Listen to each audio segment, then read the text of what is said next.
2025년 6월 1일 예수라면 어떻게 했을 것인가? 로마서 14장 1절에서 12절 말씀을 봉독해 드렸습니다. Co by udělal Ježíš? Přečetli jsme Římanům 14. kapitolu 1 až 12. 이 예수라면 어떻게 했을 것인가 이 단어는 1896년도 미국에서 크게 이슈가 된 단어입니다. Toto poselství vychází z knihy amerického kazatele Charlesa Monroea Sheldona v roce 1896. 미국의 찰스 먼로 셀던이라는 그런 그 사람의 책을 통해서 기독교인이 영과 육의 갈등에 놓였을 때 예수님의 입장에서 어떻게 볼 것인가, 자기 자신의 입장에서 볼 것인가, 이것을 기록한 책입니다. Když je křesťan postaven do konfliktu mezi tělem a duchem, otázka zní, bude se dívat na situaci z pohledu Ježíše nebo ze svého vlastního pohledu? 오늘 말씀을 통해서 로마서 14장 1절에 12절의 말씀에 바울이 이 문제를 다루고 있습니다. I v Římanům 14. kapitole ohledně tohleto téma Pavel baví. 믿음이 연약한 자를 너희가 받되 그의 의심하는 바를 비판하지 마라. Píše, slabého ve víře přijmějte, ale ne proto, abyste posouzovali jeho názory. 어떤 사람은 모든 것을 먹을 만한 믿음이 있고 연약한 자는 채소를 먹느니라. Někdo věří, že může jíst všechno, slabý však jí jen zeleninu. 먹는 자는 먹지 않는 자를 없이 여기지 말고 먹지 못하는 자는 먹는 자를 판단하지 말라. 이는 하나님이 저를 받으셨음이니라. Ten, kdo jí, nechť zneslehčuje toho, kdo nejí. Kdo nejí, nechť nesoudí toho, kdo jí. Vždyť Bůh ho přijal. 그래서 우리가 신앙생활을 할 때에 이 교회 안에 공동체 생활을 하면서 형제들의 그 삶의 행위를 많이 판단하는 그런 일이 벌어집니다. Děje se posouzení chování a jednání bratra, když jsme ve společenství. 그래서 저와 여러분이 오늘 로마서에 보면은 핵심이 있어요. Když se podíváme na jádro poselství Římanů. 로마서는 나의 의인은 믿음으로 말미암아 살리라. Jádrové poselství je toto, že spravedlivý bude živ z víry. 그게 로마서 1장 16절에서 17절 말씀입니다. A je to napsáno v Římanům kapitole 1, 16 až 17. 그리고 우리가 찾아야 될 게 있는데요. A musíme něco najít. 나의 믿음을 찾아야 됩니다. Musíme nalézt mou víru. 그리고 나의 인생의 주인을 찾아야 되는데. A musíme nalézt pána mého života. 오직 그리스도입니다. Je to jenom Kristus. 그리스도께서 우리에게 참 해방을 주셨기 때문입니다. Protože jedině Kristus nám dal opravdové vysvobození. 그리고 오늘 말씀처럼 우리가 인생을 올바로 신앙생활을 누리려면 어떻게 해야 되냐? A jako dnešní poselství, jak můžeme žít správně ve víře? 그래서 하나님 나라의 백성으로서 우리는 오늘 말씀을 잘 상고해야 되겠습니다. A jako děti Boží a Božího království dneska musíme dobře se vzít toto slovo do svého srdce. 그래서 오늘 말씀 예수라면 어떻게 할 것인가? Tak, dnešní poselství říká, kládá takovou otázku, co by udělal Ježíš. 그 첫째로요. Za prvé, 찾아야 될 것이 있습니다. jsou věci, které musíme nalézt. 무엇을 찾아야 되냐? Co musíme hledat? 인생의 주인 되신 그리스도를 찾아야 됩니다. Měli bychom nalézt našeho pána života, Krista Ježíše. 저와 여러분이 그리스도를 찾으면 여러분들이 믿음으로 살 수 있습니다. Když naleznete Krista, tak naleznete pána vašeho života. 우리가 이 나의 인생의 주인을 그리스도로 찾는다면 절대 주권자 그리스도를 찾아야 됩니다. Jestli chcete pána svého života najít jako Krista, musíte najít zaprvé Krista jako absolutní vládce. 그래서 저와 여러분이 넘어지는 것도 그리스도 안에서 넘어지고 세워지는 것도 그리스도 안에서 세워져야 됩니다. Musíte i padnout v Kristu, postavit se znovu v Kristu. Tohle to znamená absolutní svrchovanost Krista. 로마서 14장 4절을 보니까 V Římanům 14. kapitoli 4. verši. 남의 하인을 판단하는 너는 누구냐? 그 섰는 것이나 넘어지는 것이 제 주인에게 있음에 저가 세움을 받으리라. Kdo si ty, že soudíš cizího sluhu? Pro svého pána stojí nebo padá a on bude stát, neboť pán je mocen ho postavit. 이는 저를 세우시는 권능이 주께 있습니다. Neboť pán je mocen ho postavit. 그렇죠. 우리 인생이 넘어지고 그리고 일으켜 세움을 받는 것이 바로 주님께 있다. Může se stát, že padáme a nebo stojíme, ale všechno, ta moc, aby postavil tohoto člověka, je v pánu. 우리가 이 큰 배가요. 함장이 이렇게 파도를 치면서 운전을 합니다. Když se podíváme například lodi, velkou loď a na rozbořeném moři. 배 안에서 넘어져도 괜찮습니다. Pokud spadnete uvnitř té lodi, tak jste stále v bezpečí. 바로 그리스도 안에 있는 사람은 이렇게 그리스도 안에서 넘어지고 그리스도 안에서 세움을 받는 것입니다. Takže kdokoliv v Kristu, když spadne, spadne v Kristu a když stane, tak Hospodin Kristus ho pozvedne. 초대교회의 성도님들은 그리스도를 주라고 했습니다. V první církvi věřící oni zvali Krista jako svého pána.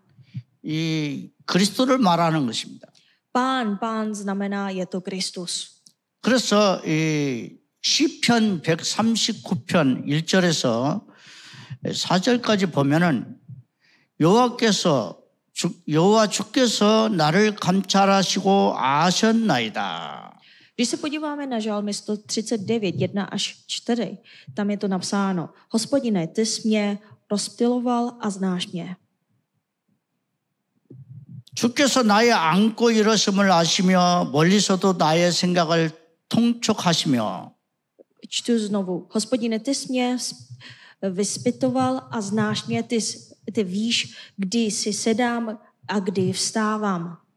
나의 길과 눕는 것을 감찰하시며 나의 모든 행위를 익히 아시오며. Už dávno znáš mé úmysly, rozebral jsi mé putování i mé uléhání a dobře znáš všechny mé cesty. 내 혀의 말을 알지 못하시는 것이 하나도 없으시니이다. Ještě nemám slovo na jazyku, hle, Hospodine, ty už všechno víš. 바로 예수님은 우리의 주인이십니다. Ježíš je naším pánem.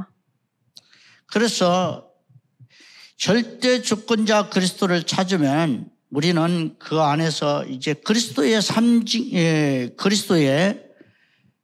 삶 중직의 권세를 누려야 됩니다. Jestli najdeme takového Krista, který má absolutní svrchovanost nad všechny věci, tak musíme potom najít Krista, který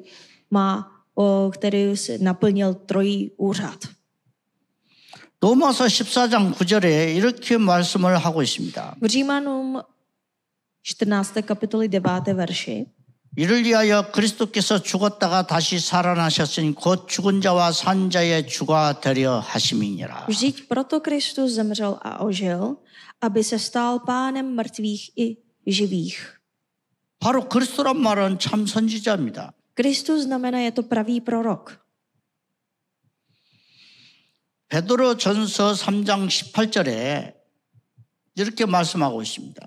1. Petrovo 3:18 píše: 그리스도께서 한 번 죄를 위하여 죽으사 의인으로서 불의한 자를 대신하셨으니 이는 우리를 하나님 앞으로 인도하려 하심이라. 육체로 죽임을 당하시고 영으로는 살리심을 받았으니.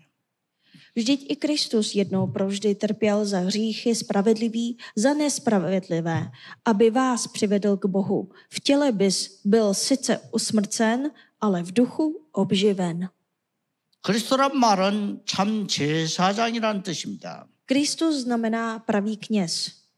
우리가 시편 103편 12절에 이렇게 말씀하고 있습니다. Žálmy 103:12. 동이 서에서 먼 것 같이 우리 죄과를 우리에게서 멀리 옮기셨으며 Jak daleko je východ od západu, tak od nás vzdálil naše přestoupení. 그리스도를 삼중직에 왕의 권세가 있습니다. 참 왕이십니다. A potom třetí úřad Krista, je to pravý král. 요한에서 3장 8절에 이렇게 말씀합니다. 죄를 짓는 자는 마귀에 속하였나니 마귀는 처음부터 범죄함이라. 하나님의 아들이 나타나신 것은 마귀의 일을 멸하라심이라. 1. Janovo 3:8. Kdo činí hřích je z ďábla, neboť ďábel hřeší od počátku, proto se zjevil Syn Boží, aby zmařil skutky ďáblovi. 두 번째는 우리가 찾았으면 우리가 바꿔야 될 게 있습니다. Za prvé, jestli jsme to nalezli, za druhé musíme změnit. 비판의 내용입니다. Co máme změnit? Měli bychom změnit obsah kritiky. 로마서 14장에 많이 나오는 말씀입니다. 먹는 문제입니다. V Římanům 14. kapitoly hodně zmiňují o problému jídel. 먹는 것에서 비판을 하는데 이거를 문제화했습니다. Že hodně lidé začali kritizovat ohledně jídla. 로마서 14장 3절입니다. V Římanům 14:3. 먹는 자는 먹지 않는 자를 업신 여기지 말고 먹지 않는 자는 먹는 자를 비판하지 말라. 이는 하나님의 글을 받으셨습니다. Ten, kdo jí, nechť nezlehčuje toho, kdo nejí, a kdo nejí, nechť nesoudí toho, kdo jí. Vždyť Bůh ho přijal. 여기 보니까는 채식주의자가 나와요. A když se podíváte na verše, tak najděte nějakého člověka, který jenom jí. 이 베가테블이라는 이 채소라는라고 알고 있는데 jen zeleninu, vegetarián. My si myslíme, 실제로는 베게투스 완전한 건강한 뜻을 나타내는 라틴어의 어원입니다. mnozí si myslí, že slovo pochází vegetariánství, anglického slova vegetable, to tedy je to zelenina, ale skutečný původ je latinském slově vegetus, což znamená plný života, zdraví. 그래서 특정의 종교에서 이렇게 채식주의자를 규율의 삶으로 가지고 있기도 합니다. A někteří vegetariáni často praktikují přísné, regulovaný životní styl, někdy z náboženských důvodů. 그러나 이 채식주의에 여러 가지 문제점이 있는데 고기 섭취를 부족하면 영양이 불균형을 이룹니다. Ale problém jenom čisté vegetariánství může způsobovat problém při konzumaci jenom zeleniny, protože z toho důvodu pak nemají maso, může dojít k nerovnováze živin a vegetariánská strava může být náchylnější nějakým 그래서 nemocem. 질병에 취약하다는 겁니다. Že může být náchylnější k nemocem. 그다음에 이제 이 먹는 게 피는 거 있는데 담배. A další otázka, je to kouření. 담배 니코틴 그러니까 타르 탄소 등의 유해 물질이죠. Tabák víme dobře, že obsahuje nikotin, dehet, oxid uhelnatý. 그러니까 암이 걸리기도 하고 심혈관이나 호흡기 질환이 심각한 질병의 위험이 있습니다. A mnoho dalších škodlivých látek způsobuje vážná onemocnění, jako je rakovina, kardiovaskulární a dýchací choroby. 그다음에 이제 술 문제 있죠. A další otázka je to alkoholu. 이 술은 한 방울이라도 이게 몸에 들어가면 해롭습니다. Říká se o tom, že alkohol škodí už od první kapky. 에탄올이 이 뇌내를 건드려서 흥분 상태를 만들기 때문입니다. Etanol stimuluje mozek a vyvolává euforii. 술을 자주 먹으면 술 중독의 증세가 나타납니다. A častá konzumace vede k závislosti.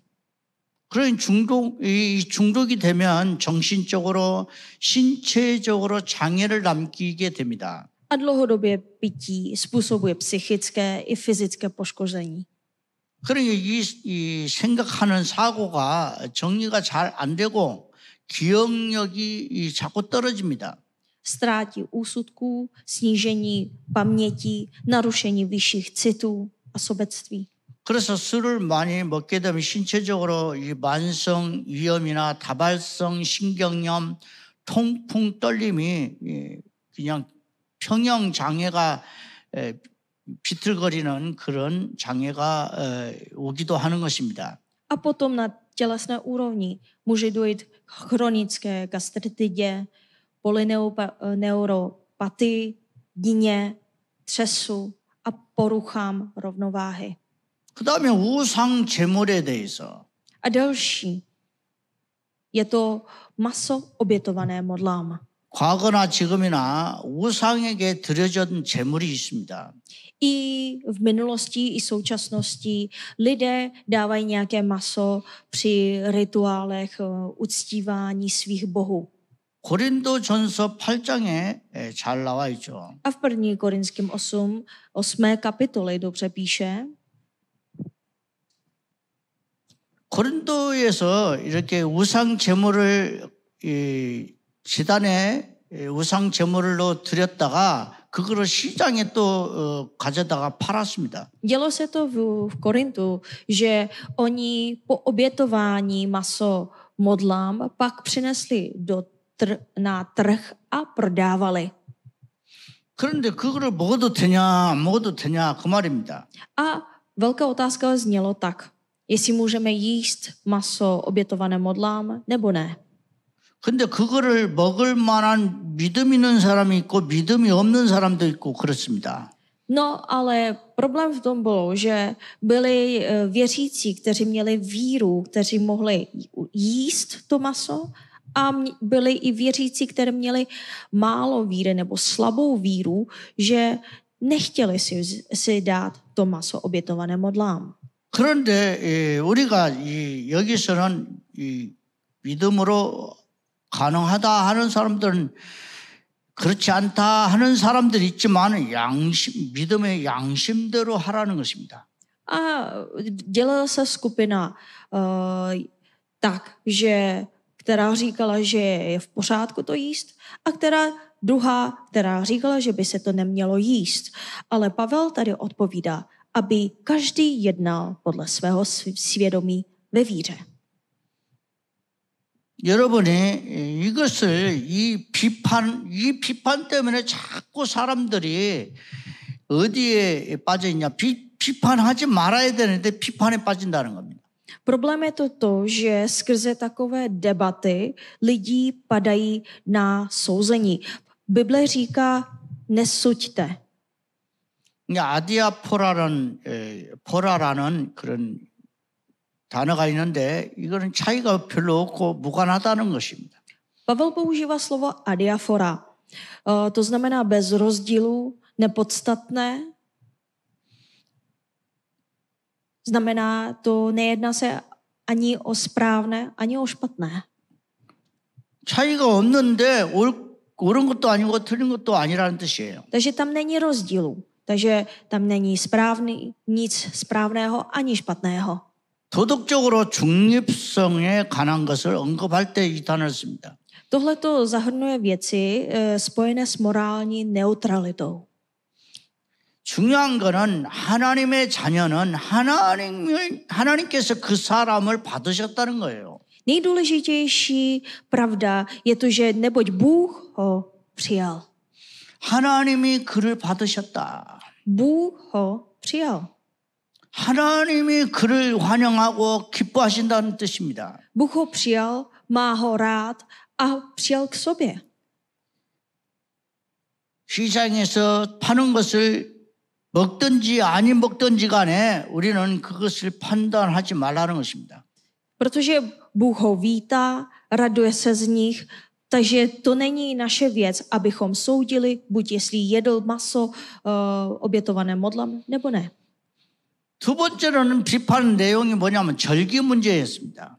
A potom další kritika byla o svátku. 어떤 사람은 이 날이 좋고 저 날이 좋고 어떤 사람은 모든 날이 좋다 이렇게 여긴다는 겁니다. Že každý se počítá, třeba zvlášť má rád takové svátky, druhý si myslí, že tam ten druhý svátek je lepší a někdo si myslí, že dodržovat všechny svátky jsou dobré. 자, 5절에 보니까 혹은 이 날을 저 날보다 낫게 여기고 혹은 모든 날이 같게 여기나니 각각 자기 마음에 확정할지니라. 5. verš 14. kapitola Římanům. Někdo považuje jeden den za důležitější než druhý, jiný považuje všechny dny za stejně důležité. Každý nechť je plně přesvědčen o tom, jak sám smýšlí. 한국에는 절기가요, 사계절이 뚜렷해서 사계절 안에요, 24절기가 있어요. V Koreji máme tradiční takové svátky, protože máme jasné 4 roční období a v každém ročním období máme svátky. 그러니까 어떻게 돼요? 이 한 달에 2번씩 있어요. Máme 24 svátky, znamená dva svátky za každý měsíc. 그러니까 2주에 한 번씩 절기가 있는 거예요. To znamená, za každý 2 týdny lidé jako v Korejci mají svátky. 인터넷 찾아보면 다 있는데 이게 다 먹는 거하고 이 절기 때 놀고 먹는 거에 관련되어 있습니다. No samozřejmě, když se podíváte do internetu, tak už to najdete, ale chci vám říct, že ty svátky všechno jsou spojené s jídlem, odpočíváním. 제가 한국에 가서 유난히도 이게 먹고 싶었던 음식을 한 가지씩 먹고 왔는데 다 그게 절기하고 영향력이 있어요. A když jsem byl v Koreji nedávno, tak jsem si dával jídlo, které jsem chtěl si dát a ještě byly i různé takové kuchyně a já jsem si to dával. A až potom přijel do Čech, tak si vzpomínám na to, co jsem si jedl, tak vidím spojitost se svátky. 어릴 때부터 이게 이 명절이 되면은 특별하게 나오는 음식을 먹었던 기억 때문에 그렇습니다. Asi možná od dětství, když všichni dodrželi ty svátky a v každém svátcích dávali si něco trošku jiného, tak asi možná já jsem se už zvykl a přirozeně je hledal. 그다음에 독일의 공휴일을 보면은요.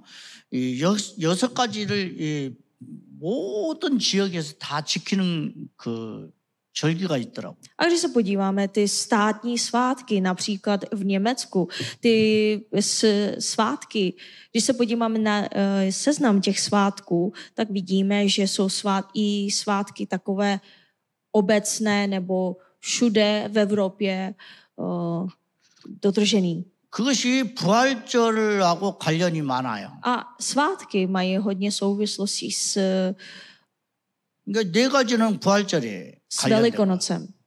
4 jsou svátky spojené s Velikonocem. 크리스마스도 있고 그다음에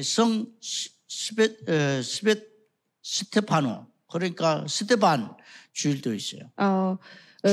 Spojené s Velikonocemi, další je Vánoce a potom je svátek svatého Štěpána.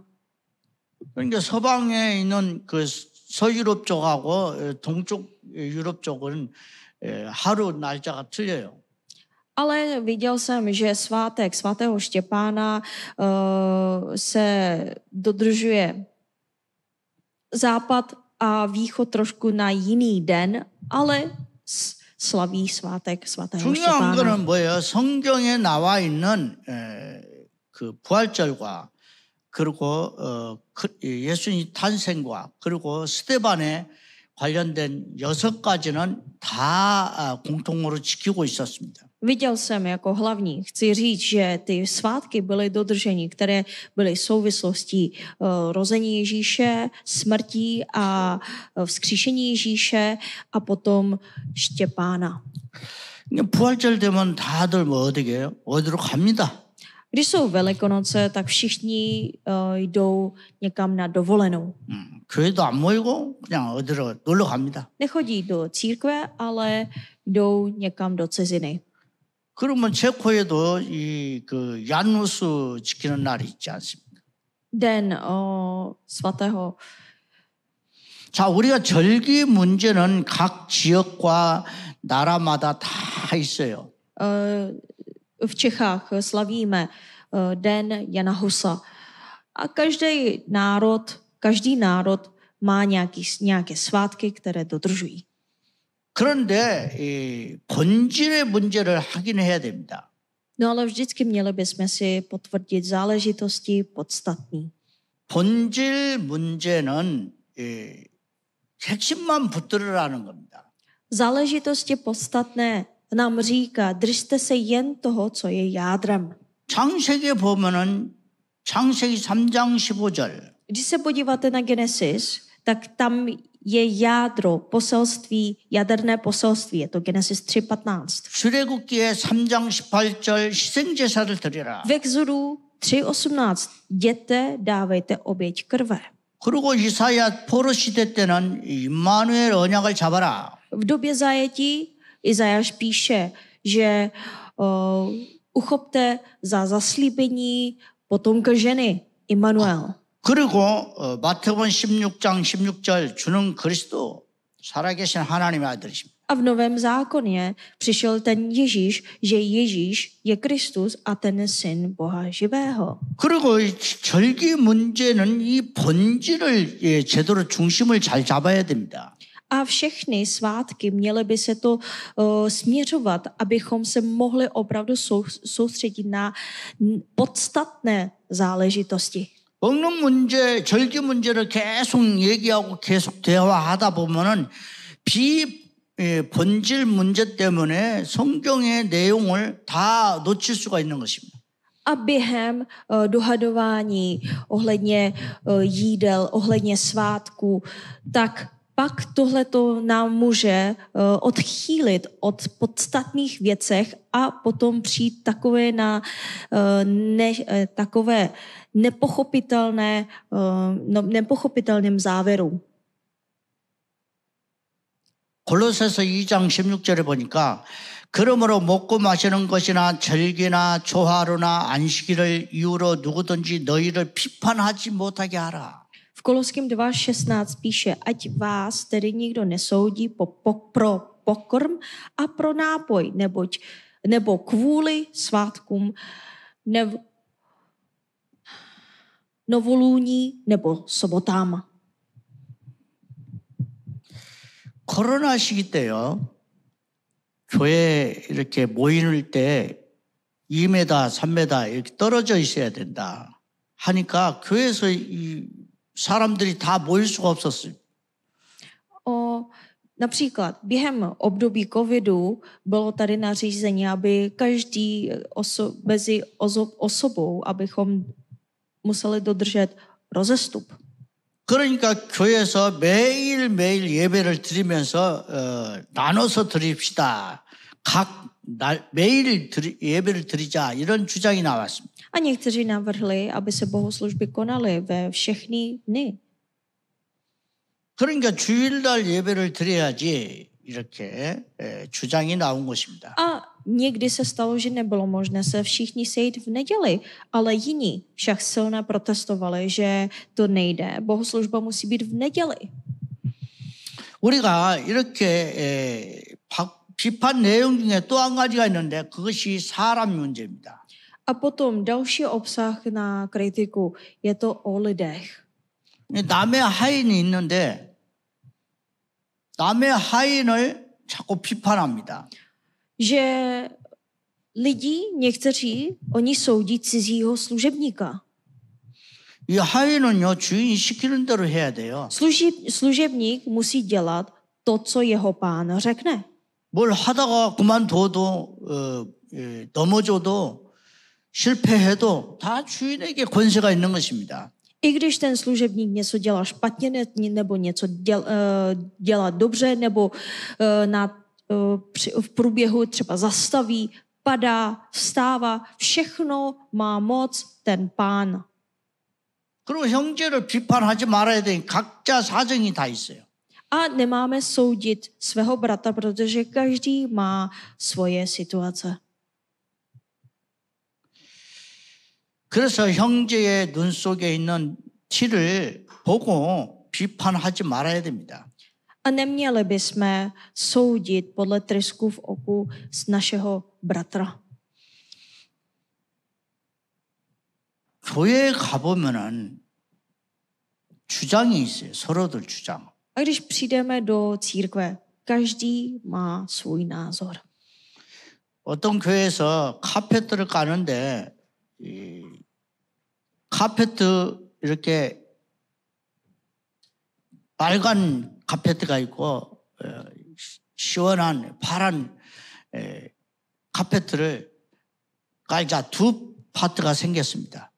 A každý přinese svůj hlas. Například v jedné církvi se lidé se rozdělili kvůli výběru barvy koberce. Například jedna skupina se volila pro červený koberec a druhá pro modrý. 그러니까 그룹이 두 쪽으로 나눠진 겁니다. A takto ta skupina se rozdělila. 그래서 교회가 쪼개졌어요. A hádali se, až se církev úplně rozdělila do dvou skupin. 카페트를 안 깔면 안 돼요? Museli opravdu tam dávat koberce. 그러면 또 세 파트로 나눠지겠죠. Asi možná udělá se 3 skupiny a rozdělí se do 3 skupin. 그러니까 사람들이요, 이 사람에 대해서 우리가 시험에 들지 말아야 됩니다. Neměli bychom si nechat oklamat od našeho nepřítele kvůli lidem. 그 다음에 세 번째로는 예수라면 어떻게 할 것인가. A třetí bod. Musíme kladat důležitou otázku, co by řekl Ježíš. 이거는 우리가 누려야 될 제목입니다. To jsou věci, které bychom si měli užívat. 자, 예수 그리스도께서 어떠하면 나도 어떻게 하겠다라는 거죠. Tahleto otázka, co by udělal Ježíš, tohle to nám označuje. Kdyby Ježíš takhle to udělal, tak udělám to stejně. 갈라디아 2장 20절은 바울이 유명한 고백입니다. Galatským 2:20 je velmi významné vyznání. 난 그리스도 안에서 죽은 자다. Zemřel jsem v Kristu 그리스도와 함께 십자가에 못 박혔다 나는.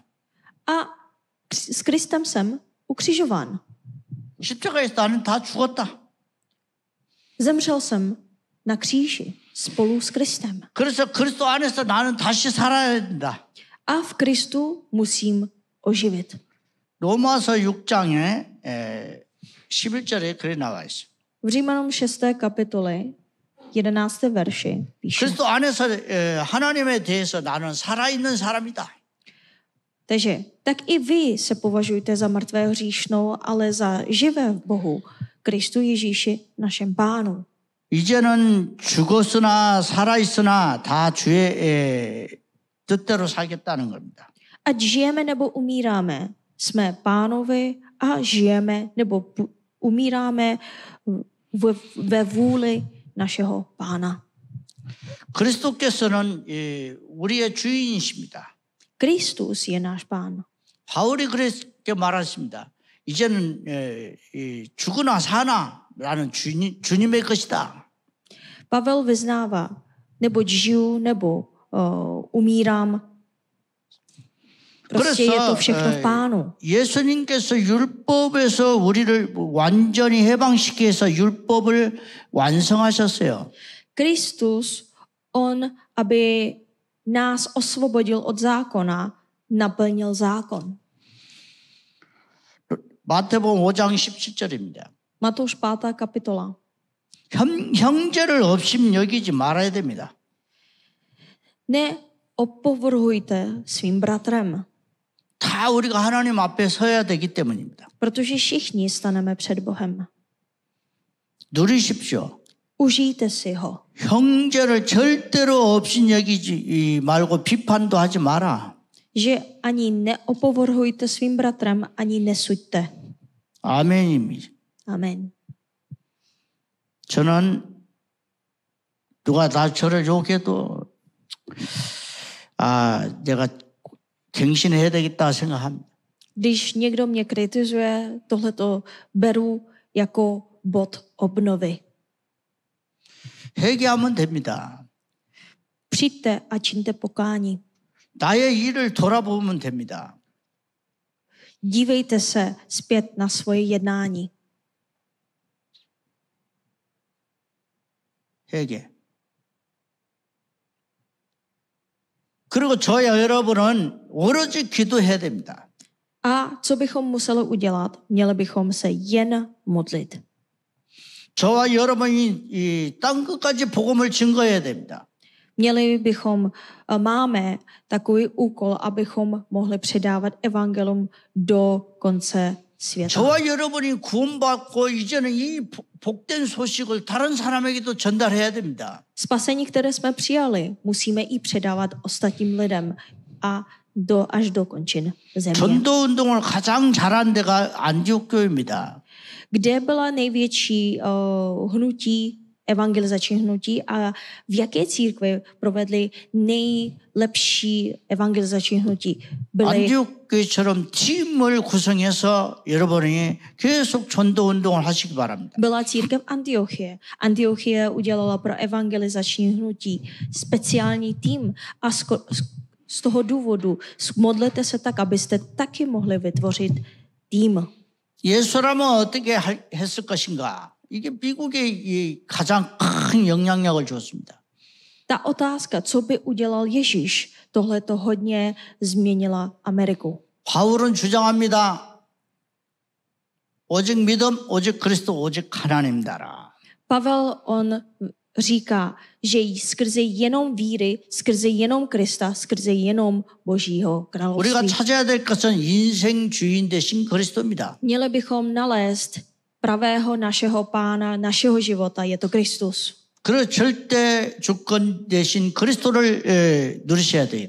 Měli byste si užít pravého Krista, který má absolutní svrchovanost. 그리스도의 삼중직을 권세를 누려야 됩니다. Měli byste si užít autoritu trojí úřadu Krista. 그다음에 바꿀 것은 무엇인가? A co měli bychom změnit?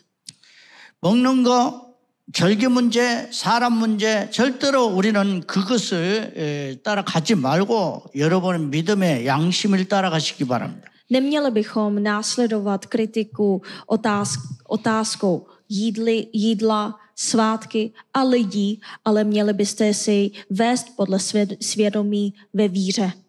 한국에 유명한 그 영화가 있는데요. 이 친절한 금자씨 영화가 있어요. V Koreji máme takový velmi známý film.